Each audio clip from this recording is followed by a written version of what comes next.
those staircases. Originally, the sculptor wanted to put wings on those buffalo outside. They had yet to make buffalo chicken wings in Buffalo, New York. Thankfully, that's why they hired a professor from the University of Nebraska, Dr. Hartley Burr Alexander. 1 year after we started construction of the state capitol, Dr. Alexander also helped the university build Memorial Stadium. With the help of the professor, he would tell the artisans what the artwork was to be. Then, events of American history, the Great Depression and the Second World War, we finished the building. On time and under budget. Ultimately, it's not until the 50s and 60s that the artwork of the building was finished. Like above you, the three orange murals, done in sunrise and sunset colors, the story of the homesteaders, done in 1963. The covered wagon. None of you will want to travel by wagon. You'll cover 15 to 20 miles a day. That means you're looking at 3 or 4 days to go from Lincoln to Omaha by wagon. You want to take a whole week to go from Lincoln to the Henry Dorley Zoo and back to Lincoln? Yes. Could even take as much as a day to 2.5 weeks by wagon to go to a hardware store. Think about traveling tomorrow from here in Lincoln to Chicago or Denver to go to a hardware store. It's a very difficult journey. And when you got here, on the cover wagon was the plow. We would use that plow, peeling the sod from the earth. Today, mechanization has made life easier. Ultimately, we use the sod for our home, the house raising, building the sod house. Our native trees not great for much of anything. That's why we build our homes out of earth. Getting to Nebraska itself was difficult. It took our first governor a month just to get here. He would live only 2 days after making it to Nebraska. He would succumb to health conditions exacerbated by the month-long journey from South Carolina to Nebraska. We at least named a county after our first governor, Francis Burt. Every governor's picture is downstairs beneath us. The governor's office itself down the northeast corridor. All 3 branches of government, the executive, legislative, and judicial branches, are all in the state capitol. One building, one state house, saving its people money. Questions about anything before we continue along? Let's work our way along this afternoon. The 2 plaques recognize our building's build team, our architect and his artisans, and the building as a National Historic Landmark. That means we're not changing the Capitol. What you see is what the building's been since it was finished back in 1932.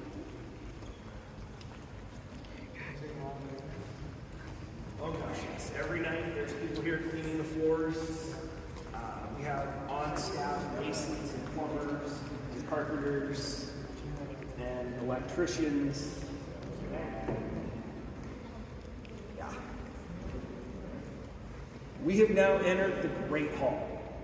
The Great Hall is about the life of the people of Nebraska. As you look around, the bronze figures, they, Nebraska's Hall of Fame, are men and women from across the state, the nation, and world that have influenced Nebraska.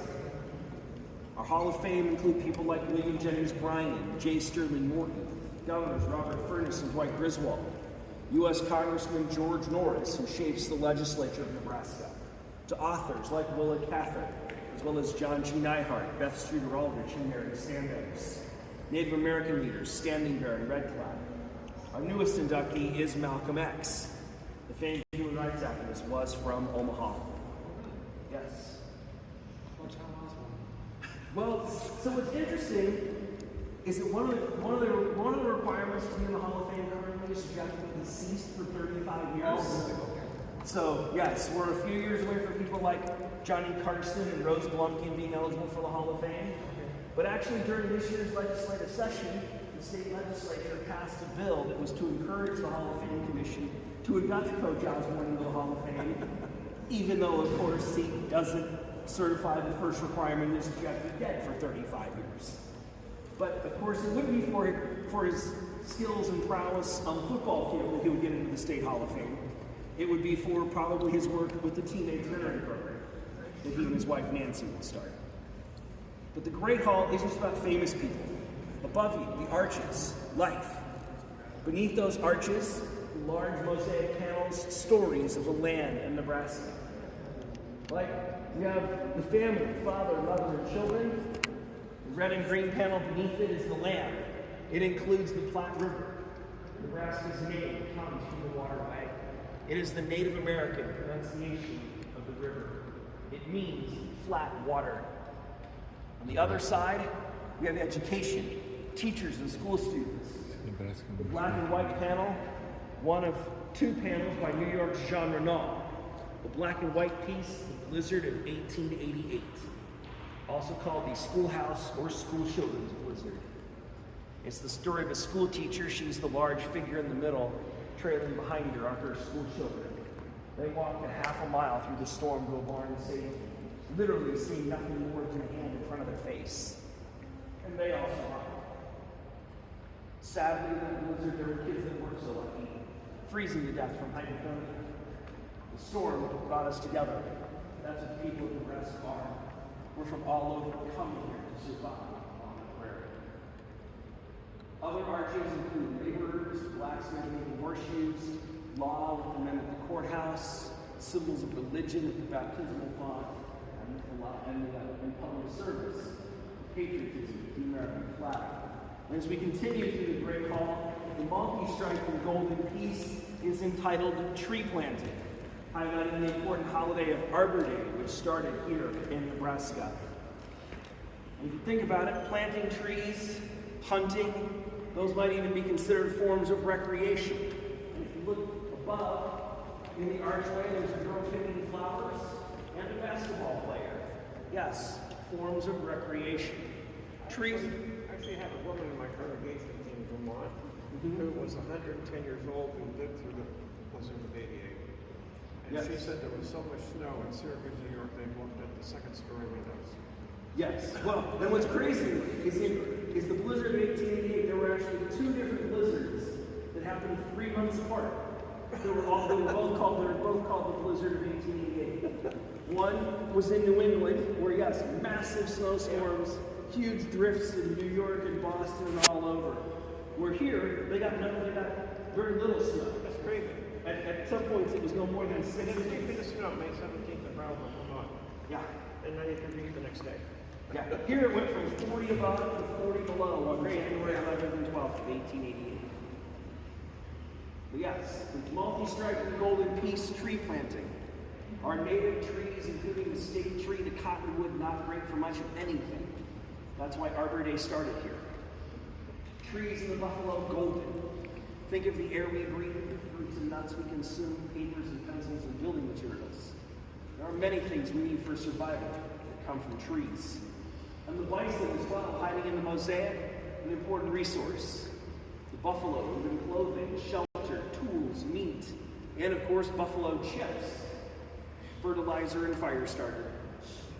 In life, we need 4 things to survive: fire, shelter, water, and food. Were there more trees in Nebraska than in Kansas? Further north you go? Most of our trees before Arbor Day were all along the rivers, and we have the most miles of coastline in any state in the country. Yeah, because they had none in western Kansas where my church was. And even western Nebraska is very, very treeless as well. That's why our national forest is actually in central Nebraska, kind of an area that we tried to figure out if we would actually grow trees rather than in the eastern portion of the state where most of the majority of the farmland is. And then as you get further north in Nebraska into the Pine Ridge, the elevation change there moving towards South Dakota also helps. Yep, also helps with tree growth as well. On the other side, we have the railroad, and the Union Pacific started in Nebraska. Many of our communities built because of the steam train and the railroad. Today, they're now turning rail into bike path. Nebraska is going to build a bike path from D.C. as part of building a bike path that will go from D.C. to Seattle, Washington. 3,700 miles across the nation. Is that the Union Pacific? No, it's all defunct railroads, like the Chicago Northwest and the Missouri Pacific Railroad, because line used still today by the BN, the UP, Very interesting. Norfolk Southern, isn't going to be turned into bike trail. It's railroads like the Chicago Northwest, the Missouri Pacific. In some parts of the country, like in Missouri, they have the Katy Trail, which goes across the entire state of Missouri. That's all defunct rail turned into bike trail. Which means instead of going through the major cities, it's going to go through a lot of the small towns across Nebraska. So it kind of is state funded, locally funded. There's even a little bit of federal money all involved in the program. If you search online for the Great American Rail Trail, it will come up with the entire planned route across the entire nation from Seattle to DC. Here in Nebraska, it'll go from Harrison in northwestern Nebraska all the way to Norfolk. Then from Norfolk to Lincoln, Lincoln to Louisville, and then Louisville to Omaha.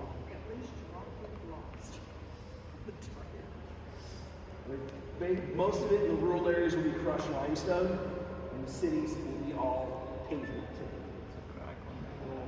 What's amazing, in building built to tell the stories of Nebraska, none of the art we've seen has been done by Nebraska. We even hired a Canadian.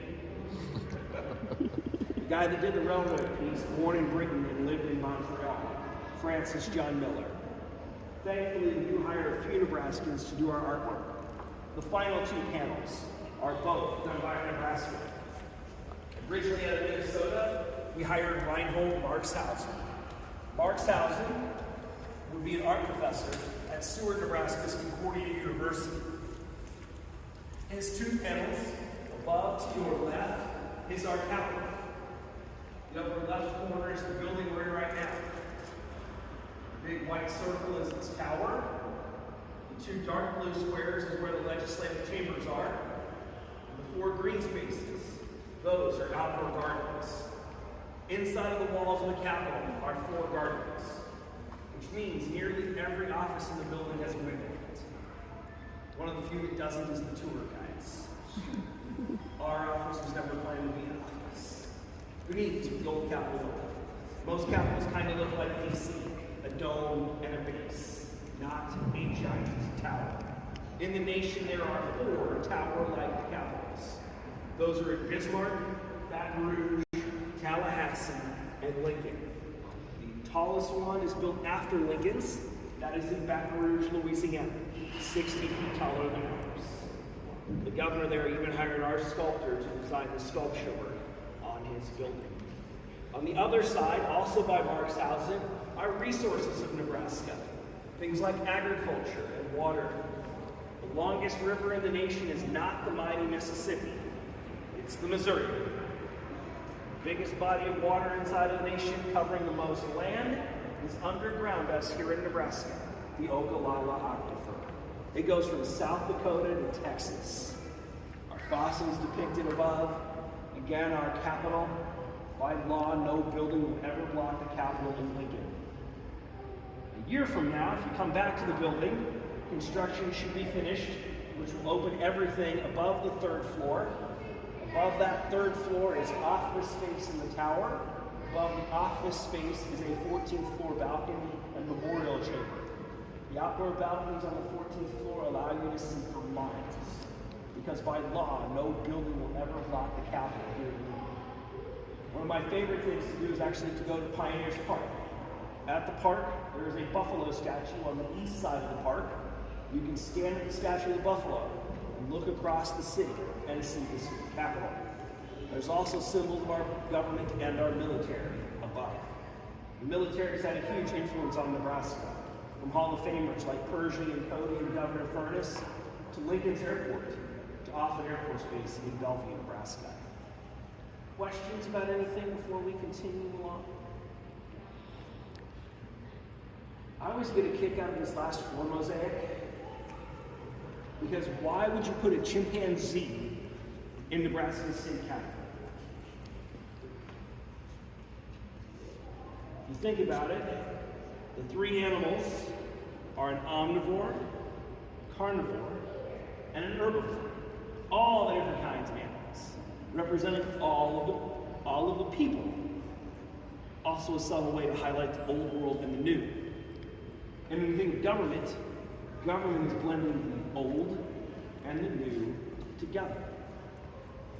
That's why many capitals have elements that scream Greek, Roman, or Byzantine, the roots of our modern government. And the further back in time you go, the less something looks dated. Consider if we had an entire building that was completely done in the Art Deco period. You have everything looking Art Deco. It would look like it was done 104 years ago in 1922. We're only having little subtle hints of the Art Deco period blended with the Greeks and the Romans. It doesn't completely date to when the building was built. It's like going home and watching an episode of The Brady Bunch. You can definitely tell when the Brady Bunch was shot. It was on trend and it was current to its era. You watch that same thing, you watch an episode of Friends. It looks like the 1990s all over again. But yes, the further back in time you go, the more timeless things become. We will continue on into the rotunda.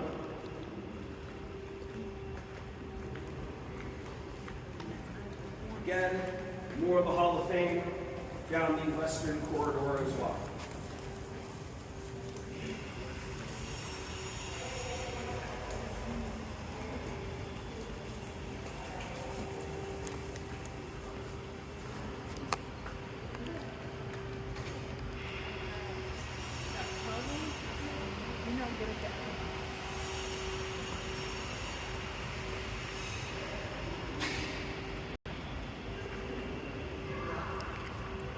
So this is our rotunda.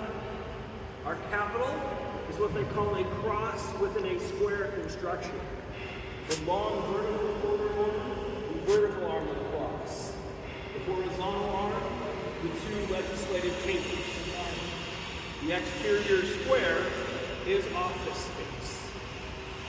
Where the vertical and horizontal arm intersect, the rotunda. From where we stand here, it's 8 stories directly above you to the dome. Then above that dome is office space, the 14th floor, and the exterior dome. In the dome itself, we have 8 figures. On a map is a compass. It gives you direction. The figures lead our lives. Temperance, courage, justice, wisdom, magnanimity, faith, hope, and charity. Leading the people to a better world. You think of the dome, it's like the stars. Because then beneath you, you have the sun and the earth. She in the center, earth as life giver. The idea of a mother earth. She surrounded by agriculture, industry, and the harvest. And this central panel is 25,000 pieces of marble tile. Anybody want to do a 25,000 piece puzzle? Good. Because unlike a puzzle, our mosaics are actually all done backward. They draw these images in the other direction. When they take huge sheets of marble, they chip them apart, shaping and gluing them to the drawing in the opposite direction.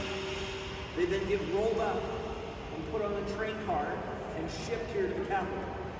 Because I don't think you want to be on your hands and knees setting a 25,000 piece mosaic. Once they get here, unrolled and flipped over and stuck in the mortar and the floor. The mortar cures, you rip the paper off, leaving the image behind. Because when you consider it's 25,000 for this one image, now look at the hundreds of thousands of tiles to do all the other mosaics. The aquatic fossils, the reptile fossils, the avian fossils, and the prehistoric mammals, all surrounding 4 elements of the earth: water, fire, air, and soil. From the plesiosaur to the brontosaurus, to the state bird, the western meadowlark, and the butterfly, to our state fossil, the mammoth. If you've never been to Morrill Hall, which is the state's Nebraska, our natural history museum, it is full of our fossil record. The capital isn't just to tell the stories of the earth, It's to tell the stories of people. The people of Nebraska are those that work. Above, the green-orange panels, the laborers. Done in 1956, it's those that work with their head, their hand, and their heart. You have scientists, mathematicians, and engineers, farmers, machinists, musicians, dancers, and artists. All the ways that people work. Done by Kenneth Evans in 1956. Questions about anything before we continue? That's just from settling over high. Yep. On either side of us then, the legislative chambers. Nebraska was like every other state. Now, we're the only state that has one legislative house, a unit.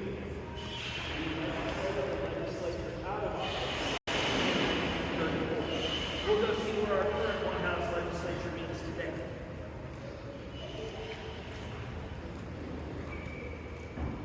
And in front of each chamber are the roots of our government. We're just going to casually stroll here right across the Greek Empire, and then we'll go see the Roman Empire on the opposite side.